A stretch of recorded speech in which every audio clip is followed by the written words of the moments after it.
আমাকে মারবেন না ইনশাআল্লাহ।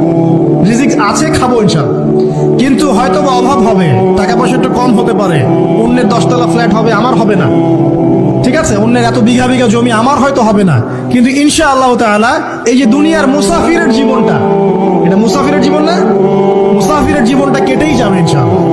কাটবে না? যে কোনো ভাবে হোক কেটে তো যাবেই ইনশাআল্লাহ। এই যে পরকালের জীবনটা একটা চেতনার শক্তি, জানেন, দুনিয়াতে যত বাধা বিপত্তি আসুক, গাল মন্দ খান, গিবত তহমত খান, কষ্ট হোক, নির্যাতন হোক, একটা বিষয় মনের মধ্যে শান্তি দেয়। কি শান্তি? যে এই দুনিয়ার জীবনটা তো আর চিরস্থায়ী নয়, এটা তো আর সারা জীবন থাকবে না। ইনশাআল্লাহ এই অবস্থা আস্তে আস্তে পরিবর্তন হয়ে যাবে। ফাইন্না মাআল উসরি ইউসরা, পরকালে ইনশাআল্লাহ পাবো, দুনিয়াতে না পেলে কি হয়েছে, পরকালে পাবো ইনশাআল্লাহ।